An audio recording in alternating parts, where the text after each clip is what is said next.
بسم الله الرحمن الرحيم الحمد لله رب العالمين والصلاة والسلام على سيد المرسلين محمد وعلى آله وأصحابه أجمعين أما بعد قال النبي صلى الله عليه وآله وسلم إذا كان يوم صوم أحدكم فلا يرفث يومئذ ولا يسخب فإن شاتمه أو أحد أو قاتله فليقل إني امرؤ صائم أو كما قال عليه الصلاة والتسليمات۔ مشاہدین کرام، روزہ انسان کو اپنے جذبات پر کنٹرول کرنا سکھاتا ہے۔ ہر وہ چیز جو انسان کو غلط جانب مائل کر دے، روزے کا کام یہ ہے کہ انسان کو اس چیز سے روک دے۔ روزہ جہاں ایک عبادت ہے، وہیں انسان کے نفس پر کنٹرول کرنے کی صلاحیت بھی رکھتا ہے۔ اللہ کے رسول صلی اللہ علیہ وسلم نے فرمایا فَإِنَّهُ لَهُ وِجَاءٌ، اس کے اندر نفس پر کنٹرول کرنے کی زبردست صلاحیت ہے۔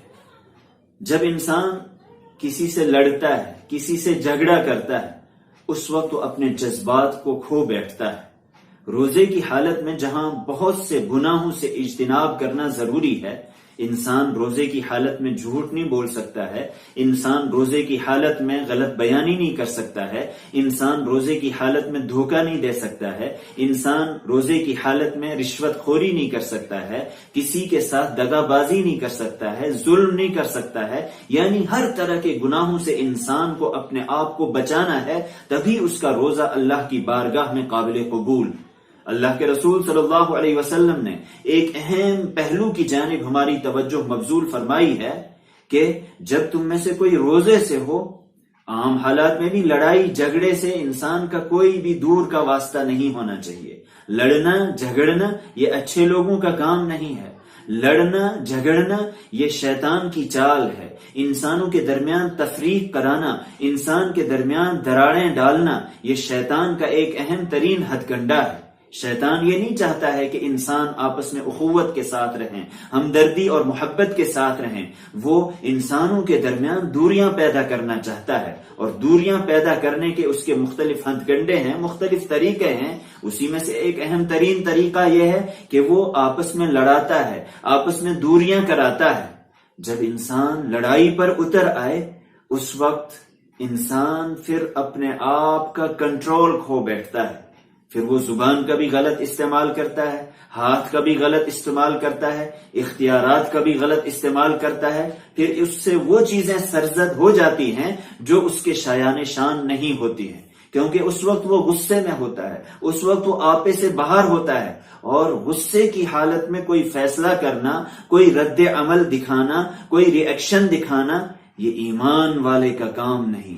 ایمان والا غصے پر قابو کرتا ہے، غصے پر کنٹرول کرتا ہے۔ روزے کی حالت میں جب یہ والی کیفیت کبھی پیدا ہو جائے کہ انسان کو برانگیختہ کیا جائے، اس کے جذبات کو ابھارا جائے، اللہ کے رسول صلی اللہ علیہ وسلم نے اس حوالے سے ارشاد فرمایا، یہ تعلیم دی کہ اذا کان یوم صوم احدکم، جب تم میں سے کسی کا روزہ ہو، اس دن فلا یرفث یومئذ، نہ تو بیہودہ بات کرنی ہے، زبان سے کوئی بھی بیہودہ بات، فحش بات، کوئی عمل جو فحش عمل ہو، ایسا عمل انسان سے سرزد نہیں ہونا چاہیے۔ رفث میں فحش بات بھی داخل ہے اور فحش عمل بھی داخل ہے۔ اس طرح کی تمام چیزوں سے اجتناب ضروری ہے۔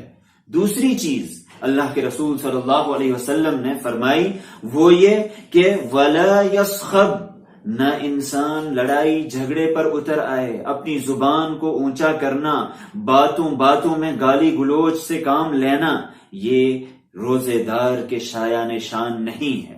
اس وقت اپنے آپ کو کنٹرول کرنا یہ ایمان کی دلیل ہے۔ اس وقت اپنے آپ کو کنٹرول میں رکھنا یہ اس بات کی دلیل ہے کہ ہمیں اس چیز کا احساس ہے، استحضار ہے کہ ہم روزے سے ہیں، اور جو روزے سے ہوتا ہے وہ رب کی اطاعت کر رہا ہوتا ہے، اس کے ساتھ اللہ ہوتا ہے، اس کے ساتھ اللہ کی مدد شامل حال ہوتی ہے۔ لہٰذا جب روزے دار سے کوئی جھگڑے، اس کو اپنا معاملہ اللہ کے حوالے کرنا چاہیے، اور یہ کہنا چاہیے، اللہ کے رسول صلی اللہ علیہ وسلم نے فرمایا فَإِن شَاتَمَهُ أَحَدٌ، اگر اس سے کوئی گالم گلوچ کرے، کوئی اس کو گالی دے، ری ایکشن میں گالی نہیں دینی ہے، او قاتلہ یا اس سے کوئی لڑے جھگڑے قتال کرے فلیقل بس اس کا سمپل اور آسان جواب یہ ہونا چاہیے نہیں بھائی انی امرؤ صائم میں روزے سے ہوں میں تمہارے ساتھ گالی گلوچ نہیں کر سکتا ہوں میں تمہارے ساتھ لڑ نہیں سکتا ہوں۔ اللہ کے رسول صلی اللہ علیہ وسلم نے ایک اہم ترین نسخہ ہمیں بتایا کہ روزے کی حالت میں انسان کو لڑائی جھگڑے سے دور رہنا ہے۔ جب روزے کی حالت میں لڑائی جھگڑے سے دور رہنا ہے تو روزے کے علاوہ بھی انسان کو لڑائی جھگڑے سے اپنے آپ کو بچانا ہے۔ یہ مومنانہ شان نہیں ہے، مومنانہ کردار نہیں ہے۔ لڑائی یہ اللہ کو پسند نہیں ہے۔ انما المؤمنون اخوہ، اللہ انسانوں کو، ایمان والوں کو آپس میں بھائی بھائی دیکھنا چاہتا ہے، محبت کے ساتھ دیکھنا چاہتا ہے، الفت کے ساتھ دیکھنا چاہتا ہے۔ اللہ تبارک و تعالیٰ نے بہت سی عبادات ہمارے لیے متعین فرمائی ہیں، ان میں ایک مقصد یہ بھی ہے کہ انسانوں کے درمیان ہمدردی پیدا کی جائے، اخوت پیدا کی جائے۔ نماز میں صف بندی ہوتی ہے، اجتماعیت کے ساتھ نماز ادا کی جاتی ہے، انسان کندھے سے کندھا ملاتا ہے، انسان ایک دوسرے سے قریب آتے ہیں، اخوت پیدا کرنا مقصود ہے۔ روزہ اس میں بھی انسانوں کے اندر ایک عجیب ہم آہنگی پیدا کرنا مقصود ہے۔ ایک ساتھ سحری کھاتے ہیں، ایک ساتھ افطار کرتے ہیں، ایک ساتھ روزہ رکھتے ہیں، آپس میں محبت کا ماحول ہوتا ہے، تمام کے تمام لوگ اللہ کے مطیع اور فرما بردار ہوتے ہیں، ایک عالمی اتحاد اس کے ذریعے قائم کیا گیا۔ لہذا اتحاد کو پارا کرنے والی جو بھی چیز ہو سکتی ہے وہ روزے کے منافی ہوگی، وہ روزے کے برعکس قرار پائے گی۔ ان تمام چیزوں سے اجتناب انتہائی ضروری ہے جو عالمی اتحاد کو پارا کرنے والی ہوں۔ اللہ کے رسول صلی اللہ علیہ وسلم کے اس ارشاد کو ہمیں ہمیشہ پیش نظر رکھنا چاہیے کہ جب کوئی لڑائی پر اتر آئے، گالم گلوچ پر اتر آئے، اس وقت انسان بس یہ بات کہہ دے نہیں بھائی میں روزے سے ہوں، میں یہ بات نہیں کر سکتا ہوں۔ اللہ تبارک و تعالی ہمیں روزے کے تقاضوں کو پورا کرنے کی توفیق عطا فرمائے۔ وآخر دعوانا ان الحمد للہ رب العالمین۔